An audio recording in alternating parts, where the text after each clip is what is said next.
All of you. तो further हम जो समझते हैं एग्जांपल नंबर 17 पे। एग्जांपल नंबर 17 कह रहा है कि show that P and Q implies that P और Q is tautology। मैंने आपको बताया था tautology में क्या होता है। If all the propositions are true, then that compound propositions are called tautology। Show that the अब solution पे आते हैं। show that this statement is tautology, we will use the logical equivalence to demonstrate that it is logically equivalent of T। This could also be done using a truth table। ठीक है, तो अब यहाँ पे आते हैं। अब हमने सबसे पहले हमने क्या लिया है।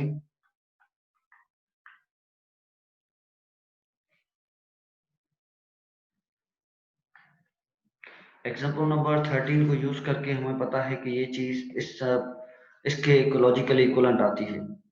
अब फर्दर हमने क्या किया है, उसके बाद by the first De Morgan's law, फिर जो राइट साइड पे है उस पे हमने फर्स्ट डिमॉर्गन्स लॉ यूज किया है। वो भी मैंने आपको बताया था। डिमॉर्गन्स लॉ में यूज क्या करते हैं, जब नेगेशन ऑपरेटर यूज करते हैं, जो एंड की सिंबल होती है और में कन्वर्ट हो जाती है और की होती है वो एंड में कन्वर्ट हो जाती है।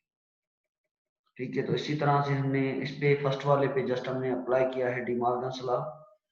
अब डिमॉर्गन्स लॉ के बाद हमारे पास क्या है, by the associated and commuted law for disjunction. अब हमने फिर यहाँ पे क्या है, associative and commutative law apply किया है यहाँ पे हमने। तो अप्लाई करने के बाद हमारे पास ये जो नॉट पी और पी है ये आपके पास किसके इक्वल आ जाएगा, टी के। और नॉट क्यू और क्यू है तो वो आपके पास भी ट्रू होगा। ये दोनों स्टेटमेंट इस कंडीशन में ऑलवेज ट्रू होंगी। तो जब हम उसका टी और टी करेंगे तो ये ऑलवेज आपके पास ट्रू आ जाएगी। इसका मतलब क्या है, जो ऊपर आपके पास स्टेटमेंट गिवन थी लॉजिकली वो आपके पास क्या है, ट्रू है। तो हम कहेंगे ये टोटोलॉजी है। अब समझते हैं प्रेडिकेट्स एंड क्वांटिफायर क्या होता है। प्रेडिकेट को समझने के लिए सबसे पहले हम डिस्क्राइब करेंगे, एक्सप्लेन करूंगा इसका introduction. For example, suppose that we know every computer connected to the university network is functioning properly. No rule of the proposition logic allow us to conclude that the truth of the statement। अब second बात है, math 3 name of the computer is functioning properly, where the math 3 is one of the computer connected to the university network। Likewise, we cannot use the rules of propositional logic to conclude from the statement। इसी तरह से C S2 is under attack by the intruder, where C S2 is a computer on the university network to conclude the truth of the there is a computer on the university network that is under attack by an intruder। तो simply हमने जो यहाँ पे समझे। अब predicate आपके पास क्या होता है, प्रेडिकेट होता है more powerful type of the logic होता है, जिसको हम बोलते हैं predical logic. To understand the predical logic we first need to introduce the concept of predicate. Afterward we will introduce the notation of quantifier. अब further इस statement में समझ लें, statement involving variables such as x greater than 3, x that is equal to y plus 3 and x plus y that is equal to 3। यहाँ पे computer क्या है, computer x is under attack by intruder. हमने यहाँ पे जो x लिया है वो क्या है, हमने x एज अ वेरिएबल लिया है यहाँ पे, जिसका मतलब क्या है, कंप्यूटर x जो कंप्यूटर को रिप्रेजेंट करें वो x से करें, is attack by an intruder. Computer x is functioning properly, जो कंप्यूटर x है वो फंक्शनिंग प्रॉपर्ली कर रहा है। These statements are neither true nor false when the value of the variables are not specified। The statement x is greater than 3 has two parts। The first part of the variable is a subject of the statement, second part is predicate। Is greater than 3 refer to the property that the subject of the statement can have। अब आपके पास क्या है, पहले जो आपके पास x जो variable आप देख रहे हैं x ग्रेटर देन 3 है, x आपके पास क्या है, सब्जेक्ट है, और ग्रेटर देन 3 जो आपके पास है ये आपके पास क्या है, प्रेडिकेट है।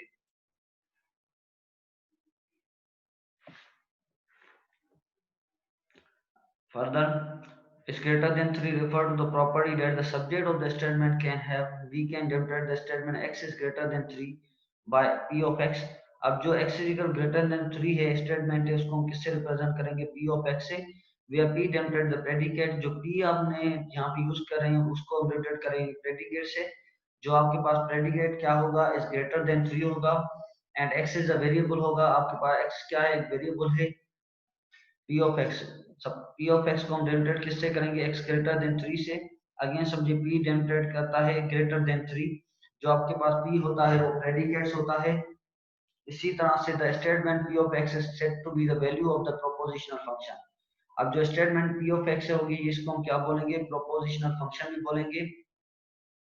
Once a value has been assigned to the variable x and the statement p of x become the proposition and has a truth value। जब हम इस वेरिएबल को कोई पर्टिकुलर वैल्यू असाइन करेंगे वो आपके पास क्या बन जाएगी, प्रोपोजिशन बन जाएगी। तो प्रोपोजिशन क्या होती है, जो हमने ऑलरेडी डिस्कस किया था, प्रीपोजिशन होती है डिक्लेरेटिव स्टेटमेंट होती है जो आइदर ट्रू होती है या तो फॉल्स होती है। अब आते हैं फर्दर एग्जांपल नंबर 18 पे।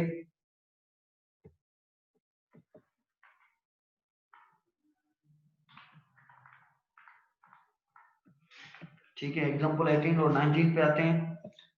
एग्जांपल 18 को समझें। Let p of x denoted the statement x greater than 3 what are the truth values of p4। अब आपको ये बताना है कि इसकी ट्रुथ वैल्यूज क्या होंगी p4, p of 4 and p of 2 पे। जब हमने x की वैल्यू यहाँ पे पुट कर ली तो यहाँ पे क्या आ जाएगा, 4 ग्रेटर देन 3। तो p of 4 आपके पास क्या है, which is the statement 4 greater than 3 is true. Where the p of 2 which is statement 2 greater than 3। आपके पास p of 4 पे जो स्टेटमेंट मिलेगी वो आपके पास ट्रू मिलेगी, और p of 2 पे जो स्टेटमेंट मिलेगी वो आपके पास फॉल्स मिलेगी। अब फर्दर हम इसको समझते हैं। We can also have statements that involve more than one variable। For instance, consider the statement x is equal to x plus 3। We can denote the statement by q of x comma y where x and y are variables and q is predicate। Again आपके पास यहाँ पे क्या है, एक statement है जिसमें more than one variables involve हैं। तो हम x is equal to y plus 3, तो जब जितने वेरिएबल्स होंगे उसको हम क्या लिखेंगे, in term of the function लिखेंगे। जैसे यहाँ पे टू वेरिएबल्स हैं, हमने क्या लिखा है, q of x comma y लिखा है। ठीक है, और क्यों हम हमारे पास यहाँ पे किसको डेमोन्स्ट्रेट कर रहा है, प्रेडिकेट को डेमोन्स्ट्रेट कर रहा है। where the values are assigned to the variable x and y the statement q of x comma y has a truth value। अब यहाँ पे समझें, जो भी आपके पास हमेशा नोट आउट कर लें, जो भी वेरिएबल्स होंगे वो आपके पास क्या होंगे, प्रेडिकेट्स नहीं कहलाएंगे। प्रेडिकेट्स कोई भी कांस्टेंट नंबर कहलाएगा आपके पास। अब यहाँ पे q is predicate when the values are assigned to the variable x and y the statement q of x comma y has a truth value। अब q of x comma y को हमने derivative किया है x that is equal to y plus 3। So q derivative करता है plus 3 को। अब example 19 पे समझे, हमारे पास इसकी वैल्यू बतानी है कि जो हमारे पास आपके पास गिवन है, let q of x comma y derivate the statement x is equal to y plus 3 what are the truth values of the proposition q of 1 comma 2 and q of 3 comma 0। तो q of 1 comma 2 का मतलब क्या होता है, x की जगह x की value यहाँ पे 1 आएगी, y की वैल्यू यहाँ पे 2 आएगी। इसी तरह से q of x comma y क्या होगा, q 1 comma 2 is 1 that is equal to 2 plus 3। अब क्या है, 1 plus 1 that is equal to 2 plus 3, तो 2 plus 3 आपके पास इक्वल आ जाएगा 5 के। 1 और 5 आपस में इक्वल नहीं है, तो ये आपके पास स्टेटमेंट क्या होगी, फॉल्स होगी। इसी तरह से q ऑफ 3 comma 0 पे जो प्रोपोजिशन फाइंड करेंगे, 3 x की वैल्यू क्या है, 3 है, y की वैल्यू 0 है, तो 3 plus 3 that is equal to 0 plus 3 तो आपस में इक्वल आ जाएंगे। तो हम क्या कहेंगे इसको, आपके पास ये जो स्टेटमेंट है ये ट्रू होगी। इसी तरह से अगर आपके पास सिमिलरली अगर आपके पास मोर देन 3 वेरिएबल 2 वेरिएबल्स हैं, सपोज कर लें denoted the statement x plus y that is equal to z when values are assigned to the variable x y and z this statement has a truth value। अब यहाँ पे क्या है, जो भी वेरिएबल्स हैं मैंने आपको बताया था वो आपके क्या होते हैं, प्रेडिकेट्स नहीं होते। अब जो आपकी फुल स्टेटमेंट है वो किससे रिप्रेजेंट करेगी, r of x comma y comma z denoted the x plus y that is equal to z and r जो आपका डेंटोड करता है वो प्लस 0। तो यहाँ पे कोई भी कांस्टेंट नंबर नहीं है, तो इसका मतलब क्या है, वो 0 है। अब फर्दर एग्जांपल नंबर 20 पे आते हैं, उसको समझते हैं। What are the truth values of the propositions? आपके पास ट्रुथ वैल्यूज क्या होंगी प्रोपोजिशन आर ऑफ 1 2 3 का एंड आर ऑफ 0 0 1 पे। हमें ट्रुथ वैल्यूज ये बतानी है कि जो आपके पास प्रोपोजिशंस हैं वो आपके पास आइदर ट्रू है या फॉल्स है। जस्ट हमारे पास ट्रू और फॉल्स बताना है। अब जो हमारे पास पहले हम फाइंड करेंगे आर ऑफ 1 कामा 2 कामा 3 पे, तो एक्स की वैल्यू यहाँ पे क्या है 1 है, वाई की वैल्यू 2 है और जेड की वैल्यू 3 है। तो एक्स की जगह हमने 1 रखा, वाई की जगह 2 रखा और जेड की जगह 3 रखा। तो हमारे पास क्या आ जाएगी are R of 1 comma 2 comma 3 is a statement. तो आपके पास जो गिवन स्टेटमेंट क्या है x plus y that is equal to z. X की वैल्यू क्या है 1 है, वाई की वैल्यू 2 है और जेड की वैल्यू 3 है। तो 1 प्लस 2 आपके पास क्या आ जाएगा 3 आ जाएगा। तो ये जो आपके पास जो पहली स्टेटमेंट पे कौन सी पॉइंट पे 1 कामा 2 कामा 3 पे ये आपके पास ट्रू है। अब जो सेकंड है वो कौन सी पॉइंट पे 0 कामा 1 0 कामा 0 कामा 1, ठीक है। तो ये आपके पास क्या होगी फॉल्स कहलाएगी।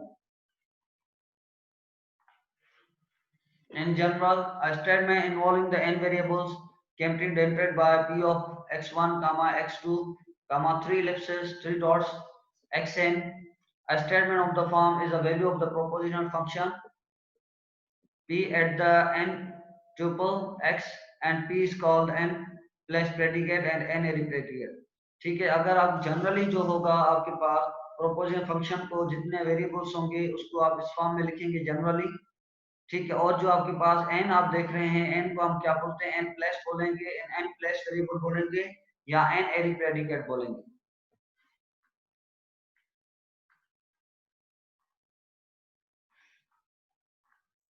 अब pre conditions and post conditions predicates को समझें। Predicates are also used to establish the correctness of the computer program, that is to show that the computer programs always produce the desired output when the given input valid input given। ठीक है, the statement that describe the valid input are known as preconditions and the conditions that the output should satisfy when the program has done are known as post conditions। अब ऐसी statement जो हमारे पास describe करे जो आपने input दिया है वो आपके पास वैलिड है तो इसको आप क्या बोलेंगे preconditions. And the conditions that output should satisfy when the program has run. और ऐसी कंडीशन जो आपने आउटपुट फाइंड आउट किया है वो सेटिस्फाई हो रहा है उसी कंडीशन पे, उसको आप क्या बोलेंगे पोस्ट कंडीशंस बोलेंगे।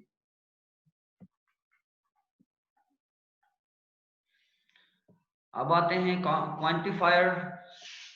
When the variables in the propositional function are assigned values, the resulting statement becomes a proposition when a certain truth values. However, there is an important way called the quantification to create the propositions from a propositional function। अब quantification क्या होता है simply समझें। ये quantification का जो काम होता है to create a proposition from a propositional function. अब कोई भी आपके पास प्रोपोजिशनल फंक्शन होगा उसमें से आप प्रोपोजिशन क्रिएट करेंगे। मतलब प्रोपोजिशनल फंक्शन क्या होता है जैसे मैंने आपको बताया था p of x in term of single variable proposition function होता है। q ऑफ x कमा y जो हमने प्रीवियसली किया था ये भी आपके पास एक होता है प्रोपोजिशन फंक्शन होता है। अब इसमें से हम जब कोई भी प्रोपोजिशन मतलब क्या है कोई पर्टिकुलर स्टेटमेंट या डिक्लेरेटिव सेंटेंस क्रिएट करेंगे तो हम उसको क्या बोलेंगे क्वांटिफिकेशन बोलेंगे।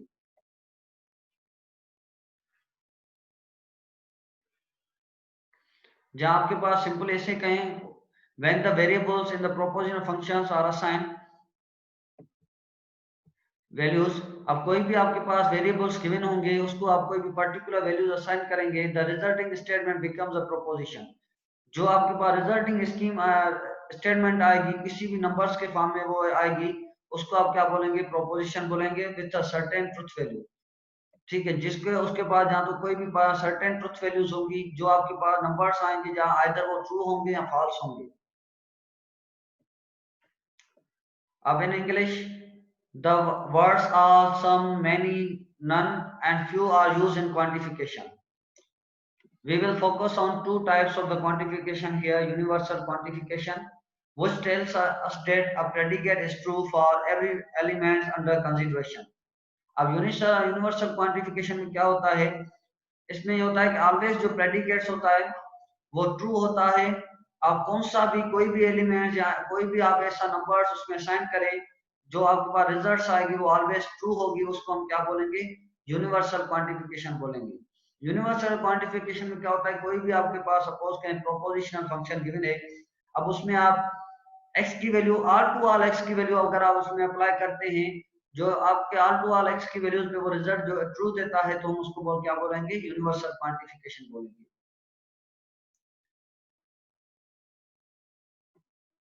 एंड एग्जिस्टेंशियल क्वांटिफिकेशन का मतलब क्या होता है, which tells us that there is one or more elements under consideration for which the predicate is true।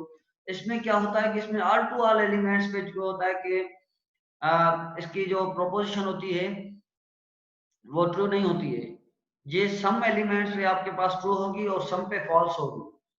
जैसे आपके पास सपोज कर लें x ग्रेटर देन 3 गिवन है आपके पास, अगर हम x की वैल्यू 1 2 रखेंगे, 3 और 4 रखेंगे, तो 5 रखेंगे, तो ये 4 और 5 पे तो ट्रू है, लेकिन 1 2 पे फॉल्स है, तो ये भी आपके पास किस में आता है, एग्जिस्टेंशियल क्वांटिफिकेशन में आता है। अब प्रेडिकेट कैलकुलस को समझिए, the area of logic that deals with predicates quantifier is called predicate calculus.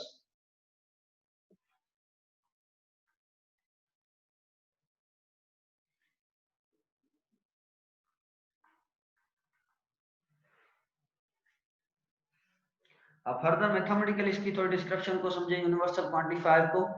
Many mathematical statement assets या state that a property is true for all values of the variables in a particular domain, the domain of the discourse कहेंगे।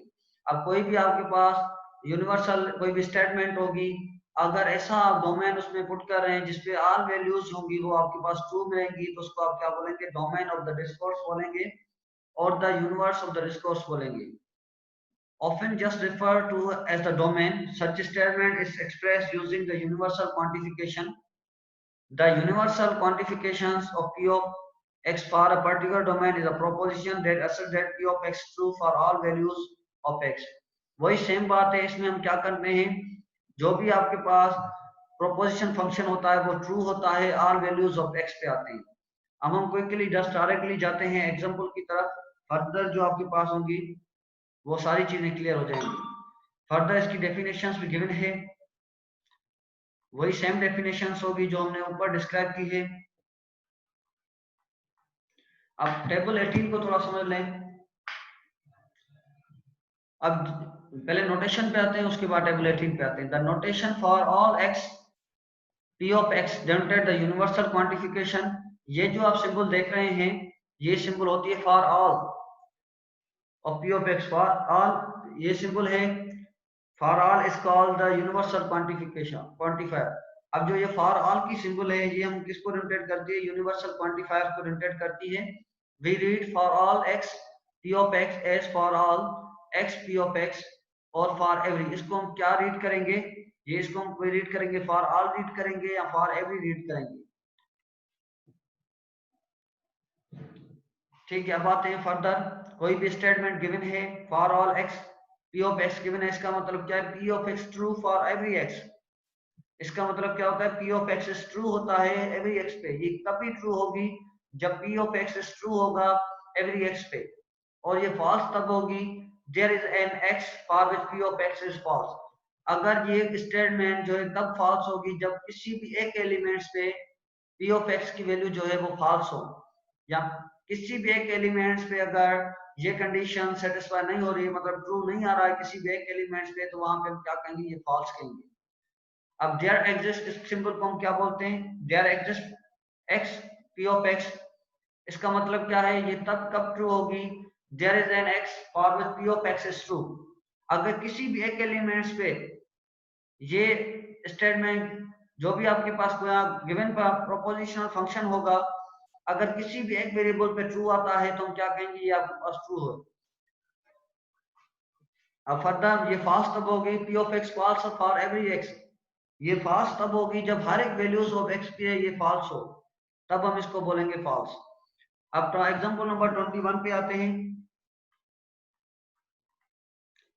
Late p of x be the statement x plus 1 greater than x What are the truth values of the quantification for all x p of x where the domain consists of the real number?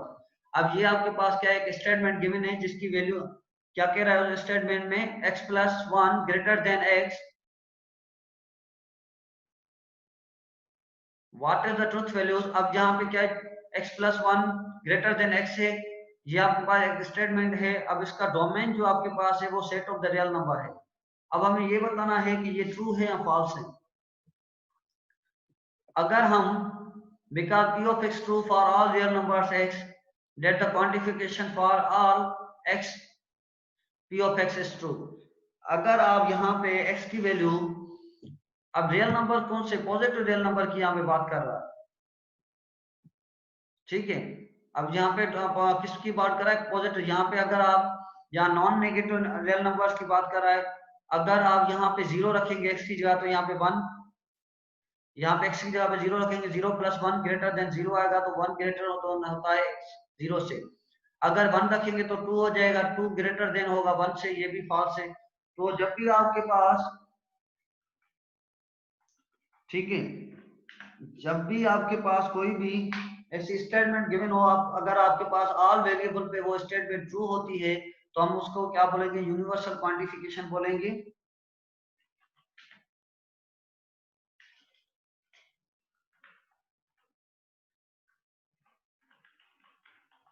ठीक है, मैंने यहाँ पे लिख दिया non negative real numbers.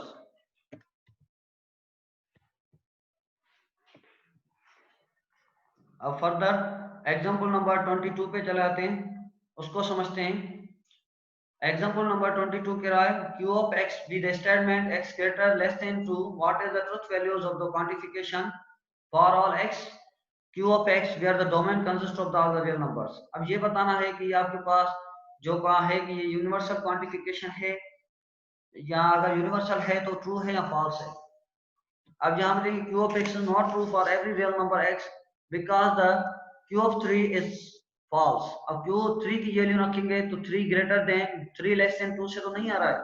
तो यहाँ पे क्या है, जो यूनिवर्सल क्वांटिफायर है, ठीक है, तो यूनिवर्सल क्वांटिफिकेशन है या क्वांटिफायर है वो आपके पास फॉल्स होगी. ठीक है, तो यहाँ पे क्या कह रहा है कि for all q of x is false. ठीक है, मैंने क्या बताया था, यूनिवर्सल में क्या होगा, सब पे ऑल टू ऑल पे आपके पास ट्रू होनी चाहिए. अब इसी तरह से एग्जांपल नंबर 22 का 23 को समझें. What is the truth values of for all x p of x and p of x is the statement x square less than 10 है. अब कह रहा है कि हम बताएं कि ट्रुथ वैल्यूज क्या होंगी ऑफ द यूनिवर्सल क्वांटिफायर की या क्वांटिफिकेशन की, जबकि statement given x square less than 10 है. अब 1 की वैल्यू x पे पुट करेंगे तो लेस देन आएगी, 2 पे x की वैल्यू 2 पुट करेंगे तब भी लेस देन आएगी, x3 वैल्यू हम 3 पुट करेंगे तब भी लेस देन आएगी. अगर x3 वैल्यू हम 4 पुट करें तो आपके पास क्या होगी, ग्रेटर देन होगी. Because the domain consist of the integer 1 2 3 4. आपके पास यहाँ पे क्या कह रहा है, डोमेन जो है पॉजिटिव इंटीजर है 1 से लेकर 4 तक के. अब because p of 4 which is the statement x square less than 10 is false, it's followed that for all x p of x is false. ठीक है, अब एग्जिस्टेंशियल क्वांटिफायर को हम समझते हैं. ऑलरेडी मैंने आपको बताया था, जस्ट हमने इसके डायरेक्टली एग्जांपल पे आते हैं. एग्जांपल नंबर 24 को समझें. Let p of x contain the statement x greater than 3, what is the truth values of the quantification there exists x p of x where the domain consists of the real numbers. अब ये आपको बताना है कि ये आपके पास जो गिवन है एग्जिस्टेंशियल क्वांटिफिकेशन गिवन है, ये बताना है कि ट्रू है या फॉल्स है. अगर एक भी वैल्यू ऑफ x पे ये ट्रू आएगा तो ये ट्रू कहलाएगा. ये फॉल्स तब कहलाएगा जब all to all values of x पे फॉल्स आए. अब क्या है आपके पास, रियल नंबर क्या है, when x is equal to 4 the existent quantification which is true. ठीक है, x की वैल्यू आप 1 पुट कर लें, फॉल्स होगा. 1 ग्रेटर देन 3 नहीं आ रहा है, 2 पुट कर लें, 2 ग्रेटर देन 3 नहीं होता है, 3 पुट कर लें तो 3 ग्रेटर देन 3 नहीं होता है, जबकि 3 इक्वल टू 3 होता है. 4 पुट कर लें तो 4 ग्रेटर देन 3 होगा, 5 पुट कर लें, 5 ग्रेटर देन 3 होगा। तो यहाँ पे मैंने क्या बताया था, अगर एक भी वैल्यूज पे, किसी वैल्यूज पे स्टेटमेंट ट्रू होगी तो ये आपके पास ट्रू कहलाएगा। तो जो आपके पास एग्जांपल नंबर 24 जो गिवन है, ये आपके पास गिवन है एग्जिस्टेंशियल क्वांटिफायर का गिवन है, तो यहाँ पे एग्जिस्टेंशियल क्वांटिफायर आपके पास क्या है, ट्रू है। अब एग्जांपल नंबर 25 पे आते हैं। जो आपके पास स्टेटमेंट गिवन है x is equal to x plus 1 है।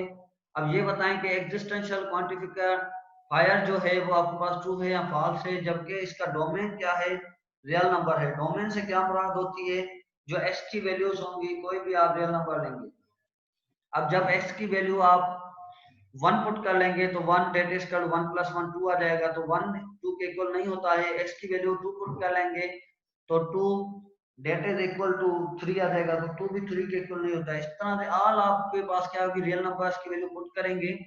पुट करने के बाद आप देखेंगे there can be no elements in x in the domain for which q of x is true. तो कोई भी आपके पास ऐसा एलिमेंट यहाँ पे एग्जिस्ट नहीं कर रहा है, तो हम यहाँ पे क्या कहेंगे, जो आपके पास एग्जिस्टेंशियल क्वांटिफायर गिवन है इन एग्जांपल नंबर 25 पे, वो आपके पास क्या है, फॉल्स है।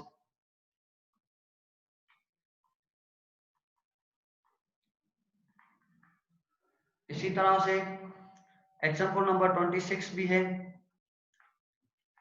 एग्जांपल नंबर 26 पे आते हैं। What is the truth values of their exist x p of x for where the p of x statement x square greater than 10। अब ये जो होगा ऑलरेडी हमने किया था, 1 पे क्या होगा, अगर हम x की वैल्यू कह रहा है कि universe of the discourse consist of the positive integer not exceeding 4। अब जो आपके पास डोमेन क्या है, 1 2 3 4 है। अब ये वैल्यू पुश करेंगे, अगर एक भी वैल्यूज पे ट्रू आएगी तो हम क्या कहेंगे, जो आपके पास एग्जिस्टेंशियल क्वांटिफायर है वो आपके पास ट्रू है। अब यहाँ पे देखें, because p of 4 which is the statement x square 4 square greater than 10 है, ये आपके पास ट्रू है। It follow the there exist p of x is true। इसका मतलब क्या है, एग्जांपल नंबर 24 में अगर x की वैल्यू हम 4 पुट कर रहे हैं तो वहां पे जो कंडीशन है वो सेटिस्फाई हो रही है और ट्रू हो रही है। इसका मतलब क्या है, एग्जिस्टेंशियल क्वांटिफायर जो है आपके पास वो ट्रू है।